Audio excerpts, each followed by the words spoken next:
What's up, people of Earth? It's time for the Word of the Week podcast. I'm your host, Vaughn Joseph. Thanks for tuning in today. I appreciate you taking the time to sit with me for a few ticks and let's talk the talk. It's Sunday. Football season is winding down. Football people out there, New England, unstoppable. I stayed up till 3:30 in the morning last night watching that debacle, and then I gave up after the third quarter. So, what are we talking today? No, we're going to talk about fear. Let's talk about fear. It's dark outside, and you're home alone. The house is quiet other than the sound of your television show playing on your television. You see it and hear it at the same time. The front door is suddenly thrown against the door frame. Bam! It slams shut. Your breath speeds up. Your heart races. Your muscles, they tense and tighten. A split second later, you realize it was the wind. No one is actually trying to get into your house. So for a split second, you were so afraid that you reacted as if your life were in danger, right? Your body initiating the flight or fight response that is critical to any animal's survival, right?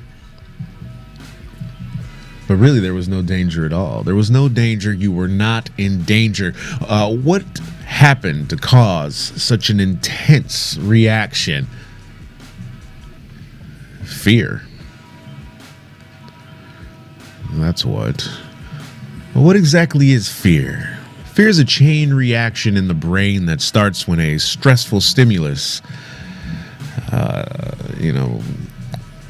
it starts with the stimulus and it ends with the release of chemicals that cause the heart to race, the muscles to tense, the fight or flight instinct to kick in, as we indicated, amongst other things.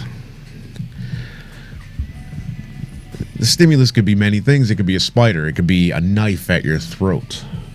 It could be someone wielding. It could be someone wielding a firearm. I used to have a fear of talking in front of large groups. Can you imagine what that is like for someone like me? Now, especially, I can go to auditions. I'm fine, not a problem now. But as a kid growing up, I used to dread having to give that presentation or talk about your homework, your project in front of the class. So today we're going to take a look at the psychological and physical properties of fear to an extent, and some of the ways that we can defeat fear. I'm not a psychiatrist, psychologist, or scientist, or any ologist, so we're just going to briefly touch on some of these things. You can do the research for yourself, as I always suggest you do. Dig deeper, question more. Don't take my word for it. Hey, fake news is a new thing now, so who knows? Maybe my information's not accurate. So, there was a Gallup poll that we researched that was taken back in 2005, which revealed the 10 most common things that teenagers were afraid of in the United States. Mind you, this was 13 years ago now, just under probably 12. It's just the beginning of 2018. So these teenagers are adults now. And these fears that they had back in 2005 have manifested themselves into something far greater than they were back in 2005. I'm almost certain these people have not been followed up with as far as we were able to ascertain through our research. But the number one thing was terrorist attack. And rightfully so, because that was right around the time when all of the things were really jumping off.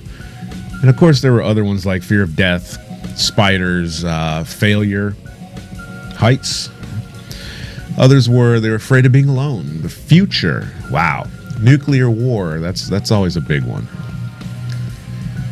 So most of these fears that they had are carried into adulthood, like I indicated, of course. Other common fears, like we said, public speaking, going to the dentist, fear of pain. These are all rational fears, in my opinion. Cancer. Many of us fear the same things. So is there such a thing as like universal fears then? Things that everybody is afraid of. Fear of dying. I'm not afraid of dying. I actually don't have a fear of dying at all. Maybe I'm one of those strange people that I actually look forward. I don't look back. I don't dwell on my past and try to recapture. Otherwise, I'd still be trying to get hair. I'd get hair plugs. I don't have any hair. That's why the beard is cool. So, like I said, people have this fear of dying. Maybe a lot of times what I think a lot of it is when you have a fear of something like that, you're living foul. You know, your luck is eventually going to run out. You know, because you're doing risky stuff. You know, if you're in a risky lifestyle and you're making risky choices, like bank robbing, or maybe your profession is a bomb, you're in the bomb squad. Of course, that's just your job. You have to do it. But there is a strong likelihood that at some point in the near future or in the future, you're not going to be able to defuse that bomb. You're going to get caught robbing the bank and you're going to get shot. What about those people like in the adult film industry, like the film industry, adult film industry? They take tremendous risks. So recently, the porn industry has seen a rash of deaths. And just recently, at the end of the last year, there was something like 4 or 5, I think we saw, of deaths. I'm looking at the notes. There's been this rash of deaths in the industry. The Mirror newspaper said fears are being raised over the deaths of 4 porn stars in recent weeks, at least 2 of whom are thought to have taken their own lives. So you have these women. They're all women, at least the ones that we saw, are dead. One of them died she killed herself. One died of a potential overdose. This one girl was 23 years old. Her name was August Ames. And she killed herself because she couldn't handle the ridicule that she was getting for refusing to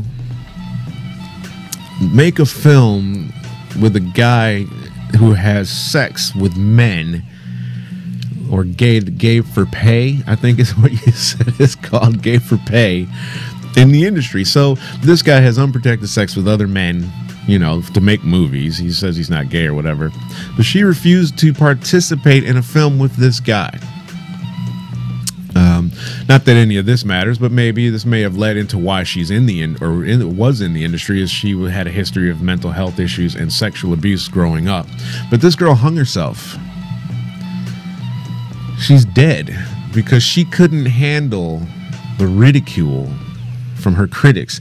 The fear was so great in her that her career was probably ruined, or she was going to be publicly dragged through the mud for her refusal to participate. Led to her taking her own life. Wow. R&B singer Genuine recently just being killed in the media for his refusal to kiss this transgendered person in this television program that he participates in. I think this one is crazy. Mostly because we have this whole Hollywood thing going on right now. This Harvey Weinstein, this Louis C.K., all these celebrities, these actors, these people in the industry. This has got to be like the most hypocritical nonsense I've heard in a while. And I'm not trying to do commentary, but it's happening. Here comes the editorial.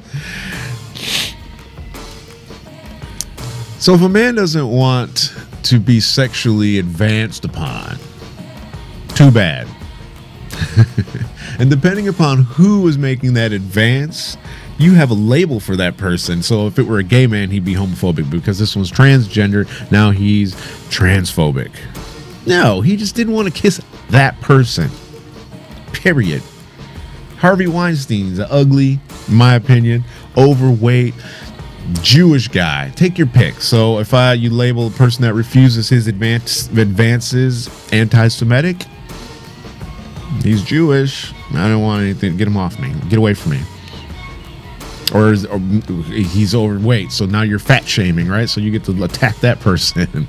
Why aren't you giving the person that you do a hard time? Harvey Weinstein, Louis C.K., Bill Cosby, whomever else. The people that are doing, I'm just an innocent bystander here. Genuine doesn't want to be kissed. How is this? Let's just say, okay, I'm not supporting anything that this Weinstein or any of these other people have done. So let's just get that out first, okay? Don't start writing the show unless you have lovely things to say. I actually do like when people say crappy stuff. At least I know it means you're watching the show. But not in any way supporting what this guy, did, or any of these other people do. But where does it end? Fine, okay, he kissed this transgendered person because he knew that there was going to be this type of backlash. He doesn't want this negative press from the gay and lesbian and trans community. He doesn't want that.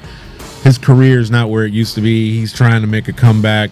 Fine, I'll do it. Maybe it'll spark some cool news. Who knows? But at least it won't get me slammed by all these people in Hollywood that are running this.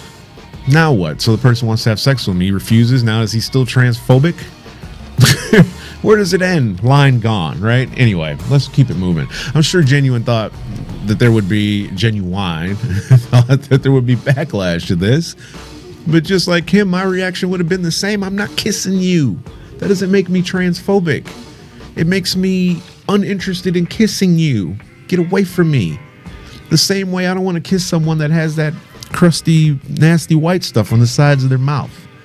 I fear that. I fear that touching my face. I've got a beard that's going to make it look like I got cottage cheese on my face. That's just insane to me. I can't believe they're even giving this guy a hard time for this. For the exact same thing that you're giving the victims a hard time for on the other side when they're both straight, and now we have an agenda at play. So anyway, some studies show that humans might be genetically predisposed to fear certain harmful things. So we all know that. Spiders, snakes, rats, animals that once posed a danger to our real life being because they were poisonous or maybe they carried diseases or something like that. So you learn to fear that, just like animals in the wild learn to fear these green and yellow spotted toads because they know if they put that in their mouth, bad things are going to happen. So fear of snakes, for example, has been found in people who have never been in the presence of snakes. So this makes sense if you think about fear as an evolutionary instinct embedded in the human consciousness. So I wonder if that would have anything to do with never having been around a certain race of people either.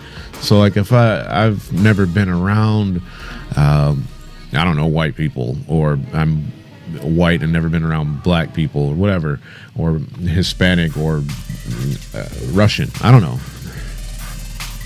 Same thing with Trump and his shithole countries. He's afraid of these people coming here because he doesn't know what the impact's going to be. He's not been around those people, so he's afraid of what the ramifications might be if these people are now somehow a part of his community. Anyway, back to universal fear. I digress. I'm deviating. Follow the notes. I know. Shut up. So this idea of a universal fear is supported by such reputable sources as the popular TV show Fear Factor. You guys watch Fear Factor. They offer this weekly prize of like $40,000-$50,000 to the contestant who can perform tasks like sticking their head in a box filled with hundreds of spiders and eating a blended rat smoothie. There are, of course, scientific studies as well, but I know that we can all understand that whole fear factor concept. So we also have this fear of death. Is it rational? Like we were talking, I don't fear death. I don't. I think of it as hopefully a next level in our journey. I'm not afraid to move forward. I understand that that's the natural progression of life. So you can't fear that. I think it kills you slowly because you can never move away from getting older. You're always moving forward to getting older. So if you're fearing that, the fear is only going to grow as the closer you get or the older you get. So try to get out of that. So the process of creating fear takes place in the brain is an entirely unconscious, apparently. There are two paths involved in the fear response. The low road, which is a quick and messy one, while the high road takes more time and delivers a more precise interpretation of events. Both processes are happening simultaneously, but the idea behind the low road is take no chances, right? So in the front door, of your house, if the front door of your house suddenly slammed, it could be the wind. It could also be a burglar trying to get into your house. It's far less dangerous to assume it's a burglar and to have it turn out to be the wind than to assume it's the wind and have it turn out to be a burglar. The low road shoots first and asks questions later. Basically, this is the low road. That's the low road. That's a paint marker. It's pepper ball sprays for shooting rounds of these at people, you guys. There are no bullets in that, so calm down. Calm down.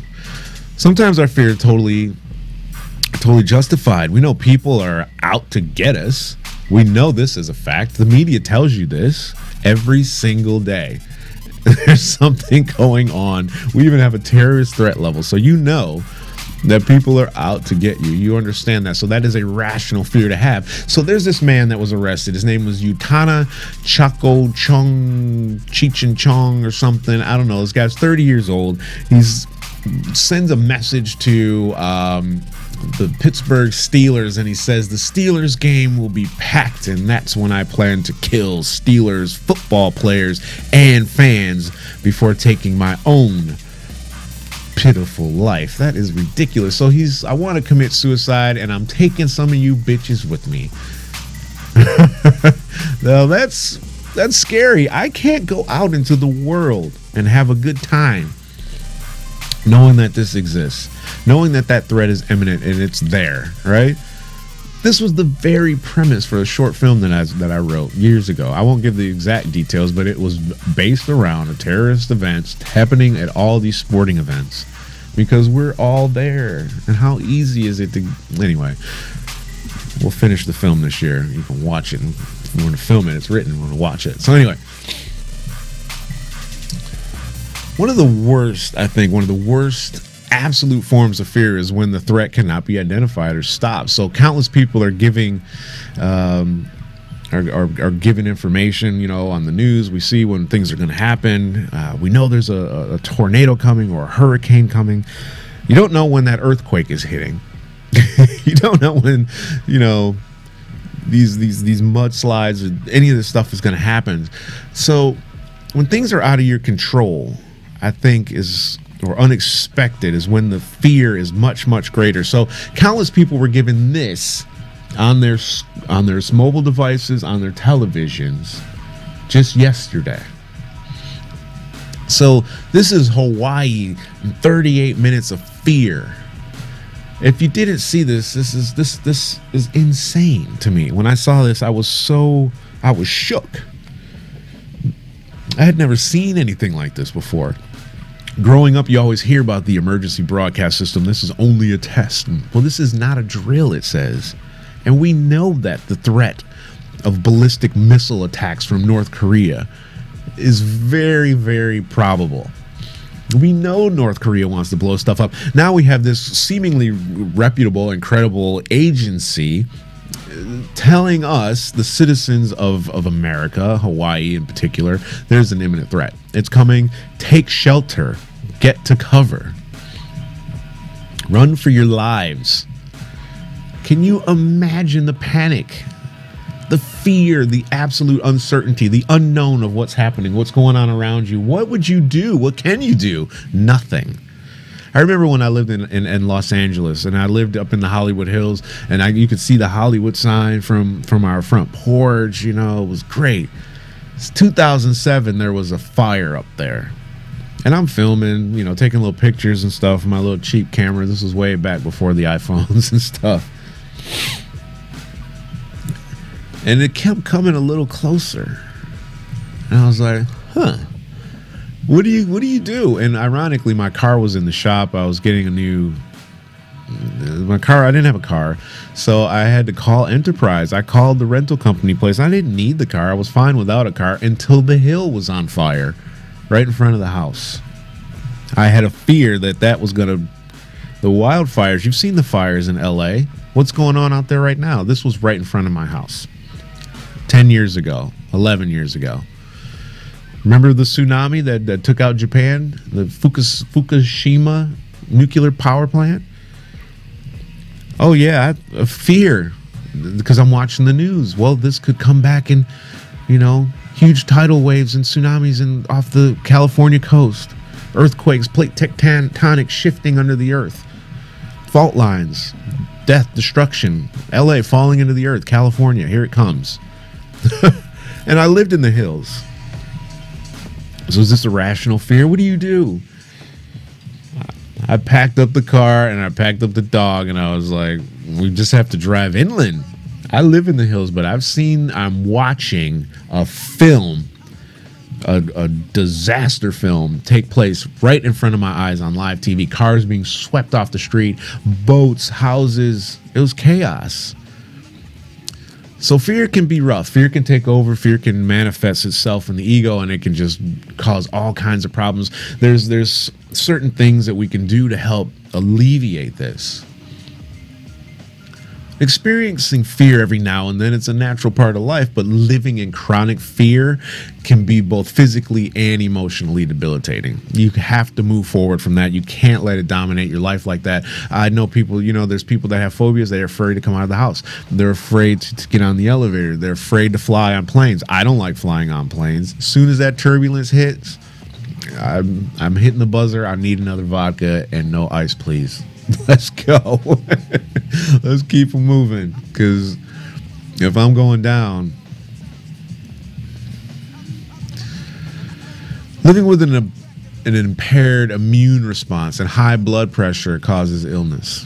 We know this. We know this is fact. And refusing to participate in daily activities because you might be confronted with heights or social interactions doesn't make for a very fulfilling life, does it? No, of course not. So what can you do about the fear? Scientists are working on something called fear extinction. So fear extinction involves creating a conditioned response that counters the conditioned fear response. So what that means is they're creating new memories. So the snake, for example. So the new memory created by fear extinction resides in what's called the medical prefrontal cortex, or MPFC, and attempts to override the fear memory triggered in the amygdala. I told you a word I can't pronounce. That's where it's triggered. Anyway.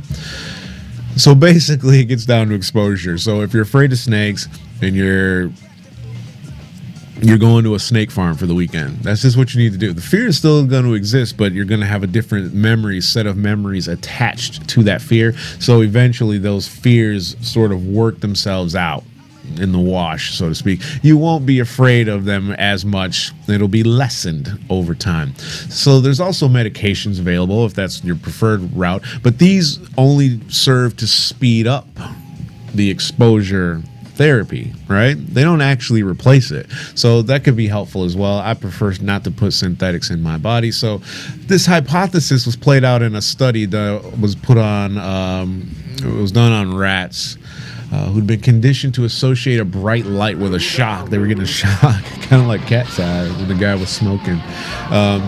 When the lights were presented repeatedly without the shock, though, after they had already been conditioned to expect the shock from when they see the light, the rats who'd been injected with this particular protein, which is called it's on this one, D-cycloserine, they learned that it wasn't going to harm them, and they didn't have the great fear. So you can get this protein, and it will help you move forward from having these fears. So my take on all this is go out there and face your fears. Live life to the fullest. People, experience as much as you can in life. I just got back from Italy. Never been to Italy before in my life. Great time. Had great 5 days in Italy. It was brilliant. Go do things that you've never done before. Don't choose to not do something because someone said you're going to do it wrong or it's going to suck, or go experience it for yourself. Learn from your mistakes, okay? You can take the advice from someone that's made the mistakes as well. I'm not saying don't take advice, but don't not do something because somebody else is like, I wouldn't do that. As long as there's nothing, harmful attached to it. There's nothing wrong with that. For example, my podcast, I have all different types of people on the shows, and I interview people and we meet with people. I had somebody who was like, you need to do this with your show. You need to do that with your show. I would change this and you should change this. And this is bad.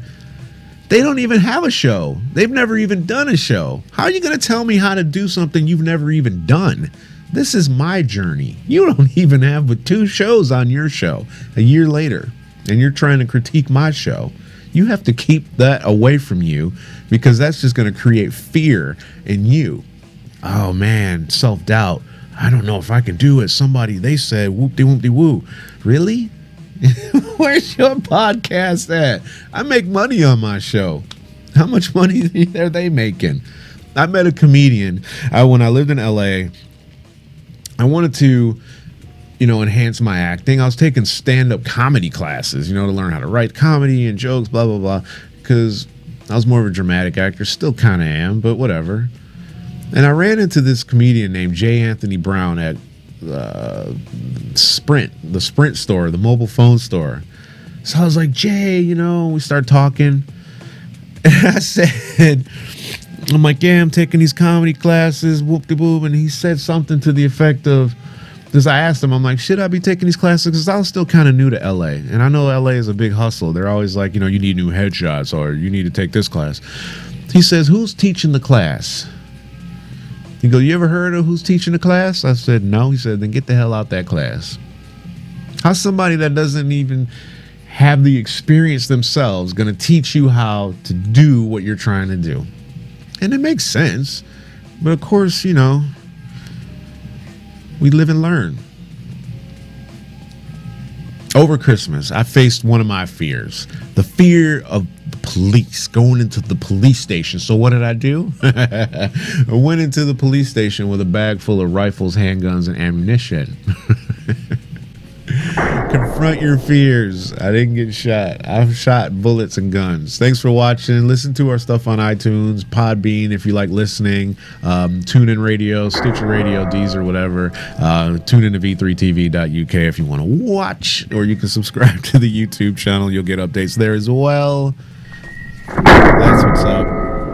Live it up, people of Earth. It's 2018. If the scare of a false ballistic missile attack from North Korea doesn't get you off your ass and get you shaking your booty, having some fun, nothing will. I don't know what will. I'm Vaughn Joseph.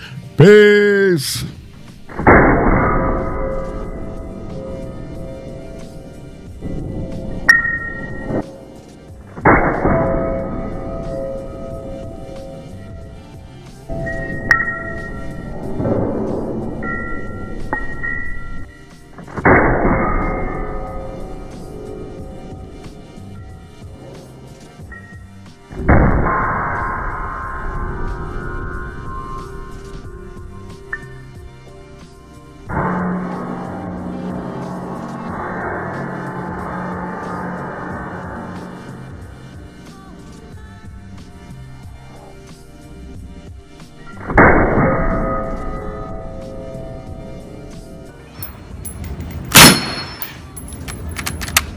No, that's it. That's right when I took my hearing protection off.